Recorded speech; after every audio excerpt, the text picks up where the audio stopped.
So if you're planning on coming to Finland either for your studies or for work, you have to know that there might be some significant differences between our two countries, not only in terms of culture and customs, but also in terms of the law. So in this video, I will tell you about a few things that are either illegal or heavily frowned upon in Finland, all of which will regardless get you into a lot of trouble in this country.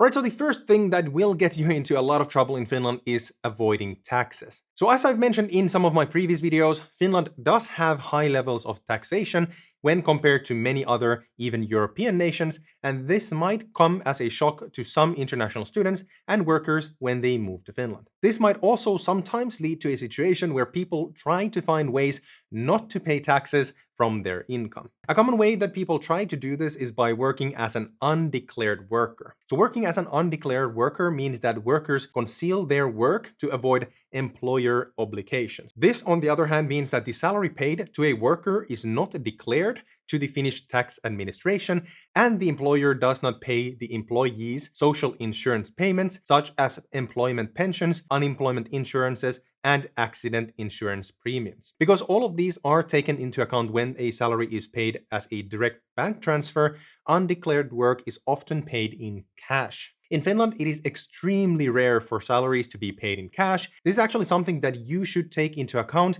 even if you personally are not trying to avoid taxes, but just don't know better. If you are offered a job with cash salaries, and you have the slightest feeling that this might not be legal, I have a link in the description box below where you can actually find more information about how to deal with the situation. Do note that working as an undeclared worker can constitute multiple illegal activities at the same time from both the employer and the employee. Most importantly, in your case, by working as an undeclared worker, the employee may be guilty of tax fraud by concealing the undeclared income in taxation. This is actually something that I've been asked about in the YouTube comments, and my response is always the same.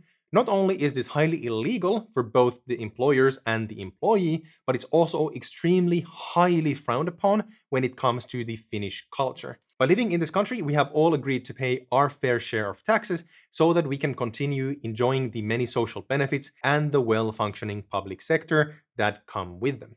Anyways, the next thing that will get you into trouble in Finland is drug use. So while the legal use of some drugs like cannabis has increased in certain Western countries over the last few years, and even if the use of some of those drugs is permitted even in some European countries, this is not the case in Finland. Currently, as of the recording of this video, the Finnish government has classified cannabis as an illegal drug, and the sale, purchase, possession, and even use of cannabis is illegal. So just keep this in mind, especially if you come from a country where, for example, the possession of small quantities for personal use or personal use in general have been legalized. Oh, and by the way, talking about this topic, do also mind that buying or distributing any kind of legal but still age-restricted substances to minors, most notably alcohol, is also illegal. Having said that, you should also know that the legal age to drink alcohol in Finland is 18, so just take this into account if you come from a country where this is different. Before we move to the next point, let's quickly thank today's sponsor, which is HOAS. So if you are coming to Finland for your studies and you will study in the Helsinki capital region, you definitely need to check out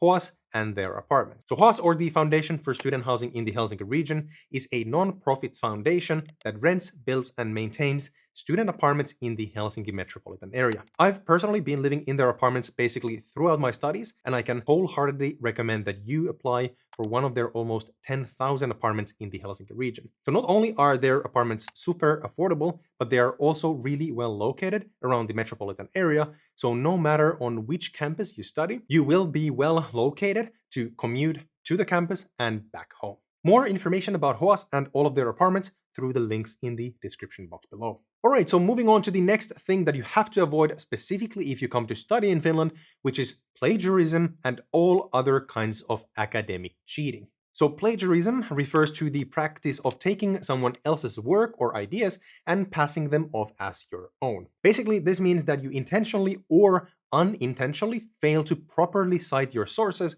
and thus give the impression that the ideas that you write about are originally yours. Plagiarism is a serious violation of academic integrity and university code of conducts, and it can lead to disciplinary measures even up to the potential expulsion from the university. It should also be noted that plagiarism is also considered socially unacceptable in Finland and among Finnish students, and there are cases where, for example, public representatives have been caught of plagiarism even years after submitting their thesis. This can have serious repercussions not only in the case that you work in a public position, but also in terms of your qualifications to work in many different companies. So while it is true that plagiarism can have serious ramifications, also do note that as a student, you are basically learning how to write proper academic texts, and this means that mistakes can happen to everyone. So misciting a source, somewhere in your assignments does not automatically mean that you will be investigated, because mistakes can happen to everyone. However, and regardless of the previous point,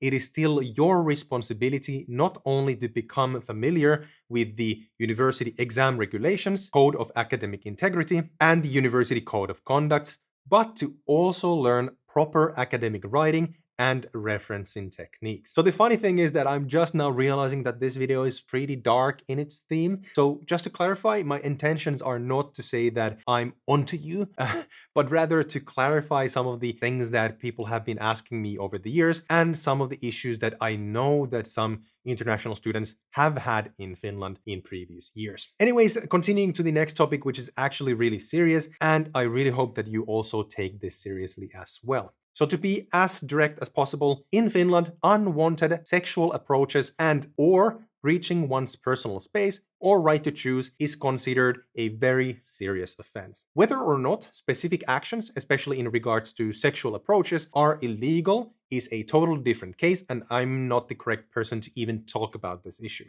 However, regardless of the legality of any actions, please understand that in Finland, you have to respect other people's personal space and freedom to choose. So unfortunately, every now and then we do hear about cases where some individual students, especially when drinking, have gone too far in their flirtation or other actions, and they have basically gone over the line and into sexual misconduct. Again, as a disclaimer here, I'm not even close to being qualified to define what constitutes such misconduct or where the actual line goes. However, I would just like to extend a few rules of thumb that will serve you well in Finland, especially if you come from cultures where these topics are seen different. So first, when flirting with someone, say at a bar or even at a student party, a no means no. Period, no exceptions, and no negotiations. A no does not mean try harder or anything similar. It simply means no. Please take this into account and respect this at every turn. By doing this, you will most likely avoid most of the potential issues that could arise from these kinds of topics. Second, in Finland, it is considered extremely rude and socially unacceptable to throw out unwanted sexual innuendos at other people. So for example, yelling or whistling at someone on the street, regardless of their age, sex, or how they dress, is absolutely unacceptable.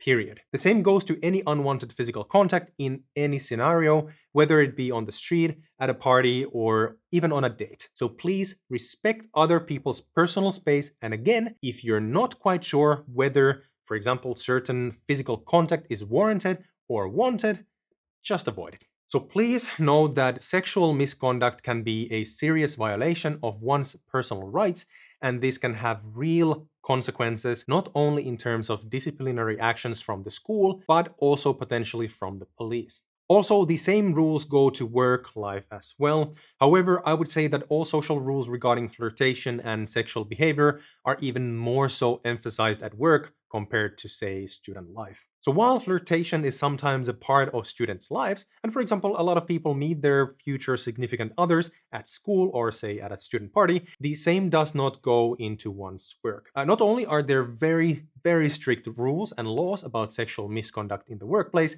but work is also a place where almost no one expects or wants to be on the receiving end of such behavior. So when you go to work, forget all flirtation and any kind of sexually charged behavior. It just doesn't belong to a workplace. So again, just to emphasize, I'm not qualified to talk more about this topic or to even define any strict rules, but I think that by following these common sense guidelines, you will never get into a situation where you might be accused of unwanted behavior, either at school or at work. Great. So moving from one serious topic to another, the next thing I wanted to talk about is discrimination. So to set the table, let's first define discrimination as it is referred to in Finland. So discrimination refers to the unequal treatment of other people based on their ethnic or national origin, nationality, language, religion, personal beliefs or opinions, age, disabilities, sex or sexual orientation, or some other personal attributes. So discrimination can come in many forms, including the poorer or more disrespectful treatment of others, hate speech, name-calling, verbal abuse, threats or harassment, or the exclusion from services based on any of the prior attributes. However, do note that being treated differently is not always discrimination. Rather, the Non-Discrimination Act defines what is in the end considered actual discrimination. Nevertheless, according to the Finnish law, everyone is entitled to be treated equally regardless of their background or gender, and the Finnish law defines discrimination as a crime. So the right of being treated equally extends to all aspects of your life, meaning your private life, your life as a student, as well as your work life, regardless of your position. In fact, if you experience discrimination at work, please contact your superior, or if he or she cannot help you, contact the occupation safety officer or employee representative at your workplace. However, if the issue cannot be resolved at a workplace, please contact your local occupational safety district or your trade union. If you are interested in learning more about equality and equal opportunities at a workplace, I have a link in the description box below for more information. So yeah, this is actually pretty simple. Discrimination is not only illegal, but naturally also socially highly unacceptable, and such behavior can have long-lasting repercussions to those participating in discriminatory actions. So if you come to Finland to work as an employee, please know your rights, but also if you come to Finland and you end up working as an employer or superior, you will be personally responsible for understanding how the Finnish law works in this context. Anyways, next I recommend that you watch this video or this entire playlist where I talk more about studying and living in Finland. Thanks again for watching, guys, and I will see you in the next one. Bye.